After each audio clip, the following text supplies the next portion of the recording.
We are going to move to the next part, that is web programming. So combination of web designing and web programming together, we are going to try and build a website. So what is web programming? We have understood what is designing. What is web programming? So programming, you know that you are basically going to code and you're going to apply your logic, how it should work. So how can you apply logic, or how would you program for a website?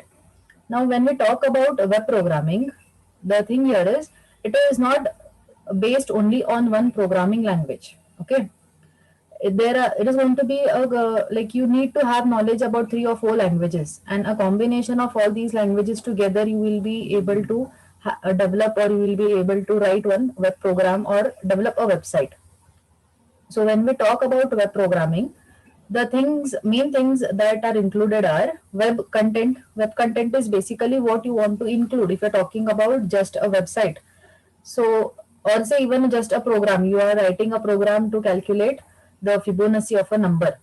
Then what you can do is you can maybe initially you give a title and then you put an image there saying calculation of Fibonacci numbers, and who found out what is Fibonacci series, put that scientist or mathematician's image there, and bottom you have a text box, and that text box, from that text box you want to take input from the user, and then you have a button. So how are you going to place these things where the text will be there, which will tell the user that this is a page to calculate Fibonacci series? So this is just the web content. The web page or a website is going to include web content. Then we have two important things: web client and the web server. Whenever we talk about web programming, it is always going to be in terms of a client and a server, especially if you are accessing over the World Wide Web and the internet. Then network security, because we are talking about internet, security has to be there. In case you are trying for an e-commerce site, trying to develop an e-commerce site, then there is going to be lot of authentication and network security involved. Then what is web client and web server? Web client is the person who is trying to access from the browser. We'll go to the next slide here. So now you imagine that you are a client, you are a person who is accessing any e-commerce site, or you're accessing Gupte College of Commerce, or you're accessing gmail.com, and you are accessing it through the browser, through any browser. So the moment you type there Gupte BCA, or you type google.com and you press the search button, so basically you're trying to request, you're making a request over the network, and from this network you can see there is numbering there one. Then over the network here, this request is going to be passed through the server. Now this image basically is trying to show you the Gmail request. So in case you are requesting for any other site, so basically you imagine one generalized server there. So from that server, that particular website or that web page is going to be loaded to you. Like in this case, so once you request for gmail.com, the response is sent. You can see they have numbered it 3, and it is going to reach the client. So when we talk about client server model, it is going to be request and response. The person who is trying to request for any website or a web page, that person is called as the web client, and that request is done through the browser. Okay. At the server side, what is going to happen is you imagine another, after the server, you imagine another a database. You know what is a database? A database is trying to store all the data there. So what data will this database be storing when we talk in terms of web programming? When I say gmail.com, or when I say Gokte BCA, this particular URL has to be converted to an IP address. So to look up for the IP address of this particular URL, that database is there. The database is nothing but domain name server, wherein all these URLs and their respective IP addresses are stored together, like a key value pair. So whenever we request for gmail.com, that respective that IP address is there, and that IP address is going to be given back to your server, and from that server again over the network, it is reaching the client with the help of that browser. And browser is one important interface with which the user is able to interact with the server. So these two things are important here, having a web client and knowing the terms what is a web client and a web server. Then web client and web server, both will have different kinds of programming languages.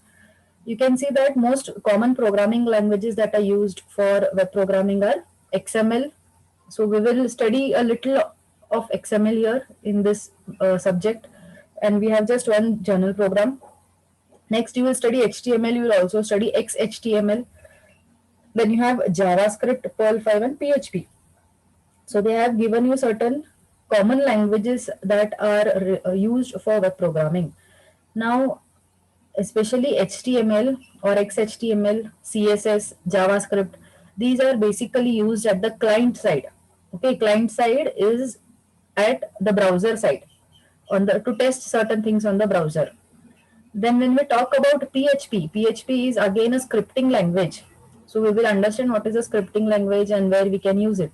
Scripting language is basically used to access or to connect with our server. If you want to get certain data from the server, you will have server side scripting. That is, you have to write certain lines of code, or it is basically written already and put in the server. Some person has already done it. So that is server side scripting. Server side scripting means we are going to make use of PHP language that we will study in the fifth unit, that is trying to connect with the database, and database will be stored in our local server on the machine, on independent machines that you will install the software. Then Java, remember this, JavaScript, XHTML, HTML, CSS are going to be used at client side, and PHP is going to be used at the server side.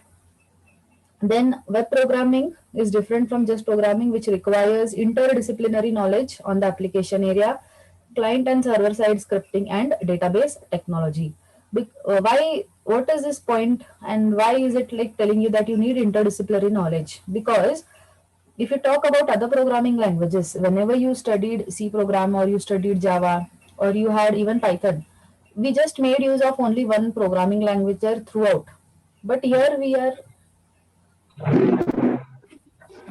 going to have to study, or we need to combine three or four languages together, and only then we can come up with a website, or will be come up with a web page or even a simple web program. So that is why having a little knowledge of all these things is important, and that is why you see, if you go through the syllabus copy, actually there is a lot to cover if you want to study only one particular language in detail. But since at the end of this, at least we should be able to develop a very simple basic website, we have just one unit on XHTML, we have one unit on CSS, one unit on JavaScript, and one on PHP. So here we are studying a little of all these things, and these four languages are necessary, and only when we understand a little of all these, we'll be able to develop one web page or a website.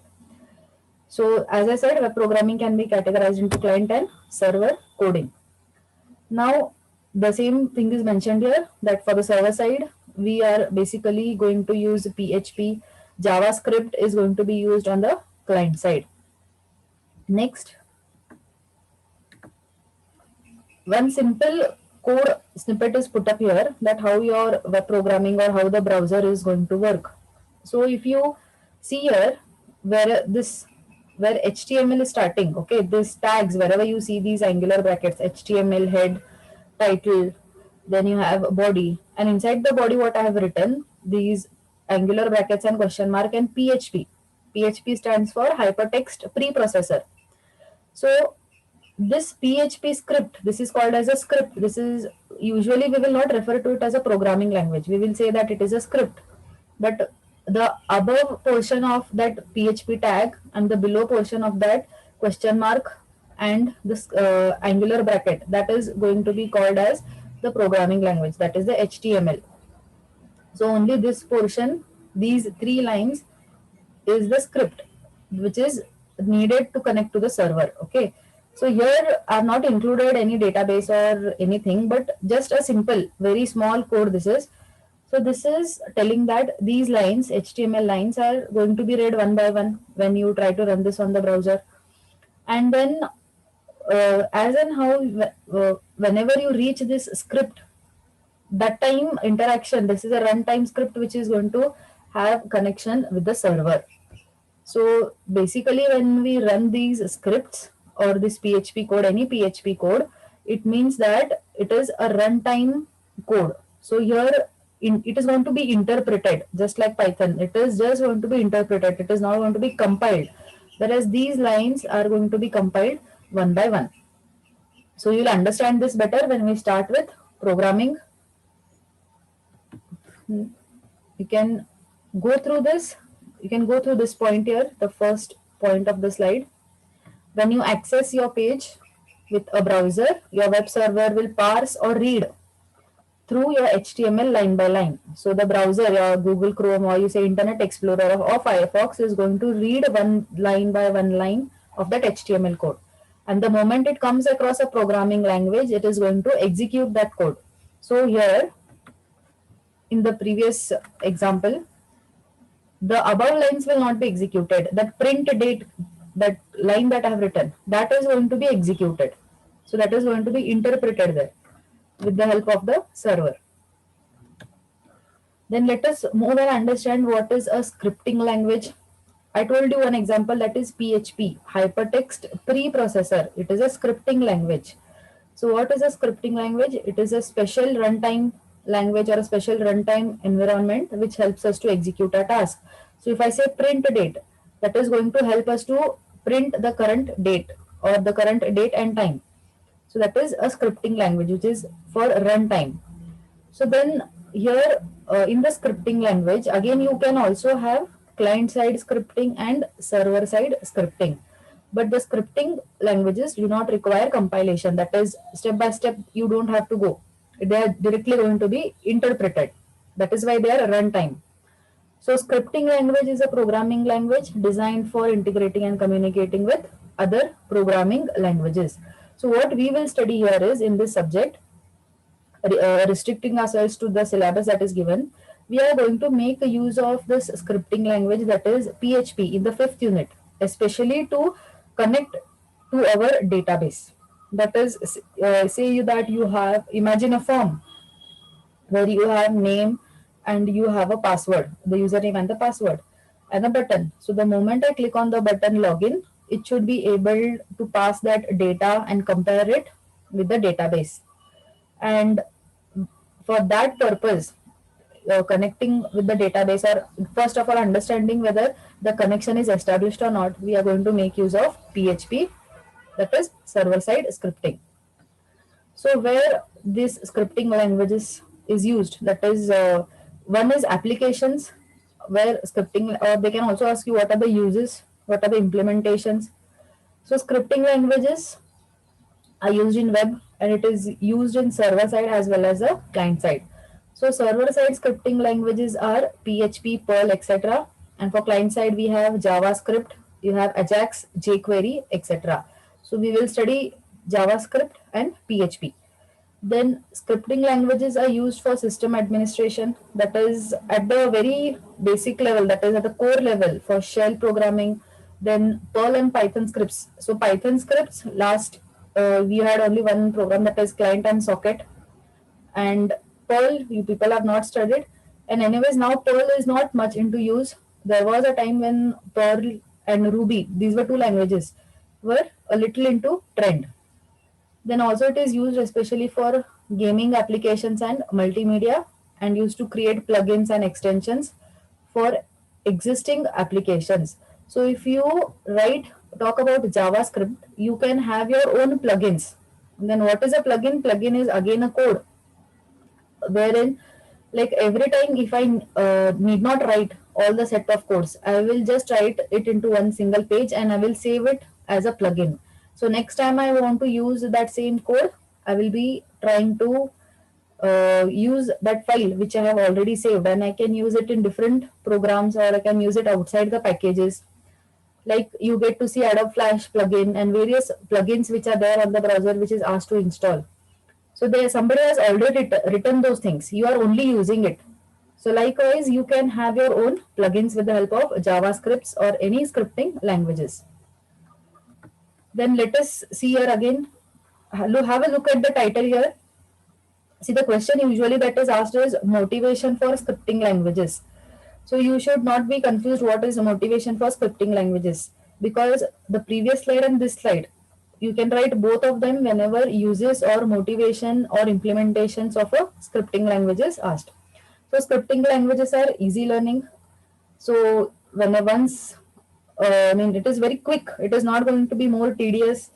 Just you have to follow the syntaxes there, and it is not mandatory that you need to. If you're writing, if you're going to code, you're going to just write a plugin, and you need not have any knowledge of HTML. You need not have a knowledge of CSS.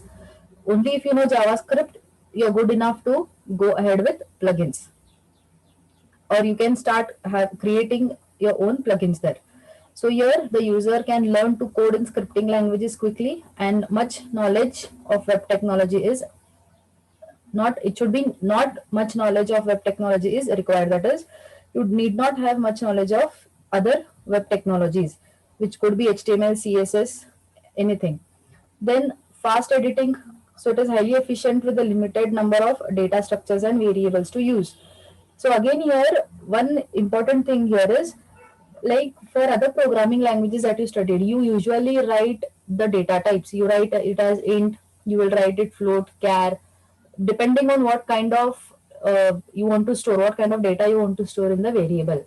Or if it is going to be, say, array or a union, you will have to declare that particular data structure. But here, when we talk for JavaScript, you need not worry about the data types. You just have to give in one keyword, that is var, which means it is a variable. And then, like for example, I can say var a is equal to 2. So this is, you don't have to bother about data types. You just have to use one keyword, that is var, for storing the data or creating variables and storing data into them. Then interactivity helps in adding visualization interfaces and combinations in web pages. Like for whenever you have a text box and you have asked the user to enter the password, and suppose the user has not uh, read the criteria, that is minimum 8 characters, or you say that one special symbol is there and it should not begin with underscore. So all these things you can make it more visually attractive with the help even of JavaScript, with the help of these scripting languages. So modern web pages demand the use of scripting language, and to create web pages which are visually fascinating for the user, and also include various background and foreground colors. So you can have various, there are so many libraries available on Google which are free. You can just download them and just include it in your particular website or a web page. You don't just and even the syntax is already given there. You also have how, like how should you use it, everything is there. So you just include that file, copy paste that file, and then you can go ahead with the code that is given. So all these things are readily available now. Then functionality, so there are different libraries which are a part of different scripting languages and help in creating new applications in web browsers, and are different from normal programming languages. So this is the use or motivations or implementations of or for the scripting language. Now coming back to the task that I had given you in the yesterday's class, finding the latest web trends. So who can tell me what are the latest web trends in web designing? Let me go back to that slide. The last point here, the web design trend predictions. So what is that?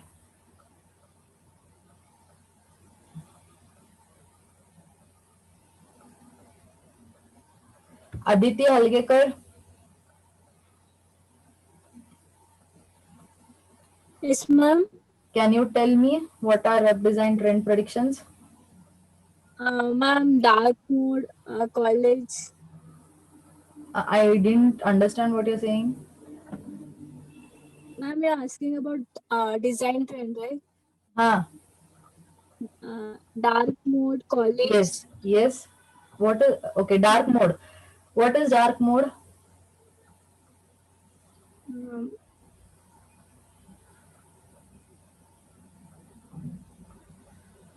Google, what is the dark mode?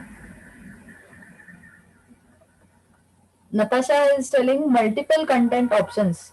uh, Please could you elaborate, Natasha, what is that? Aniket Wadkar.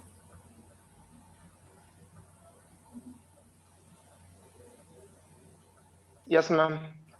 Any one input on design trend predictions? You have any idea? Ma'am, the trends which are in which are famous or which are popular right now. Any one example you can give? Or you can tell what is a dark mode. Ma'am, dark mode is something that will lessen the light or Yes, and give a black color background, somewhat black color. backlight. Yes, ma'am. Yes. Backlight of blackish black.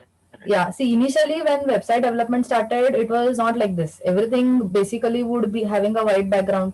But now they give you a button there. You can click on light mode, dark mode, and maybe after some days even some color modes might come up. So these are the trends that are going on. Every website can have a dark mode. Even your apps will have a dark mode now. If you go in settings, the operating system itself that is already built in for your smartphones is also having a dark mode. So Instagram has a dark mode, your Facebook has a dark mode, your websites can have a dark mode. Then again, okay, Sonam is saying animations and using video clips for background. So that is also another trend. You can see that these like some animations come up when you open a certain website now, and they are basically they've just put in some libraries there, JSON libraries or a JSON library. Then another input we have from Vinaya, that is retro fonts. Uh, what is a retro font? You mean the old fonts? Retro fonts now is on trend. I will only have to understand what is a retro font now. Which fonts are retro fonts?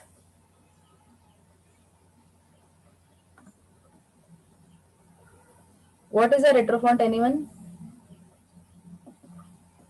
As far as my knowledge goes, all fonts are always into existence. If you're talking about calligraphic fonts, I would agree that it is a trend now. Then user gets the provision to add multiple instance of a particular field. No, Natasha, I'm not able to understand what you're telling. Then Shivagowda is saying chatbots. Yes. So this is again one of the trends. Now, again, if you look up at certain websites, uh, they don't fill up with lot of content. Okay, the content is very minimal now. Everything is understood with the help of just pictures or animations. They have images, they have animations, and very less content is there. When website development started, it would be like it was fixed. Okay, the structure was fixed. Homepage will have lot of text, introduction about the particular business that they have. Then you go to the service page and multiple pages. But now there are templates available wherein you can just the content, much of the content is not there. Everything is done with the help of only the images or with the help of the animations that are present. Then we have 3D visuals are given more priority, correct? That is because user finds it more appealing, 3D visuals.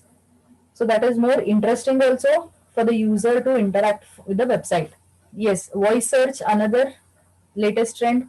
So you need not, every time you don't have to type in with the help of a keyboard. You can go for voice search. You can just give a voice command and the required result is given back to you from the website.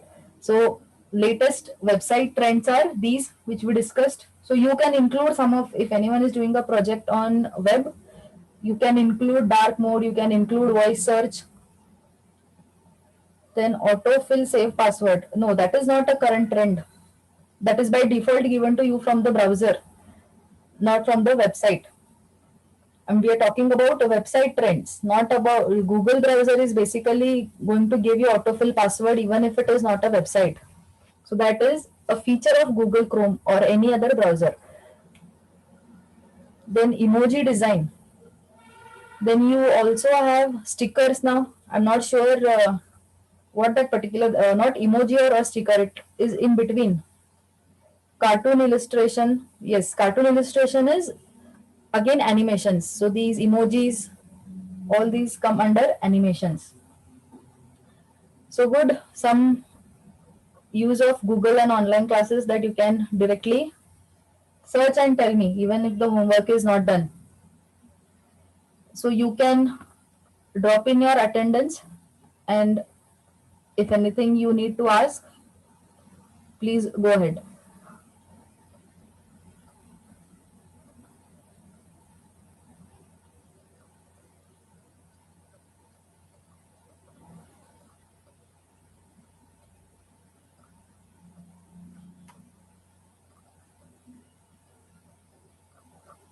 Okay, another thing I wanted to tell is, since we are done with this website part, can you tell me what is a home page?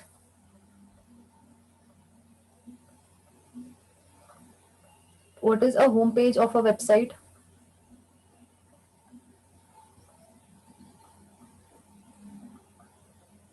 Sonam Patani, what is a home page of a website? Yes, ma'am. Tell me what is The first page which appears when we open any website. Okay, correct. So home page is basically going to be the index page, or you say it is the default page which is loaded when you open any website. So when you develop websites, you will save one particular page as index page. Okay, the name is going to be itself given as index. So why do you give it as index? Because it means that to the browser, whenever we click on that particular website, in all the pages that are stored, wherever it encounters index, that is going to be the first page that it loads, or that is the first page it shows to the user. Then you will have come across another term, that is a landing page. So what is a landing page then? That is, uh, you see that landing, there is a very small difference between this home page and the landing page. A landing page is a page which will convert, or which will get the users into actual interaction, or will take towards say that wherein the user is actually interested to buy your products, or he is diving deeper into your website. So a landing page is like where ads are there and user is definitely going to click it. Much of the content will not be there on a landing page. But when you talk about home pages, basically it will have all introduction and little, what you say, history of that particular business, how they started and all these things. And that could be any default page which the website has set. But a landing page is one wherein it will get potential users, potential customers, because it could have a small ad strip there, and it will have very minimal content. Okay, it will just have, say, like, you have just a login, you have a registration button, and whenever side at the side you will have a small pop-up. Okay, let us go to the website here.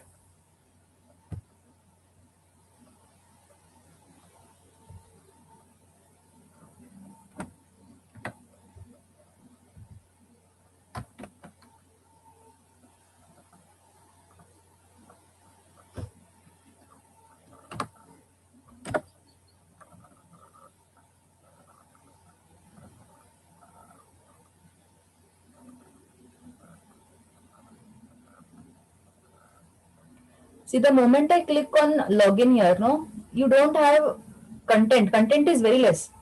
You are just having these three things. So what user is interested to do? Either he'll click on login or he's going to cancel. He is left with only two options there. And one more is here, that is for registration.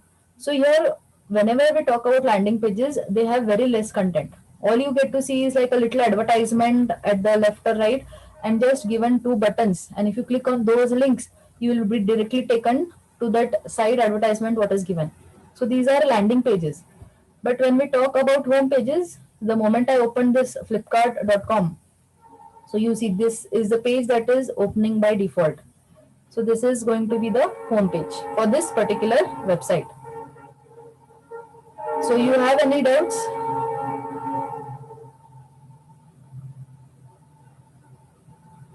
Okay. So I assume there are no doubts in this, and I will end the session here for today.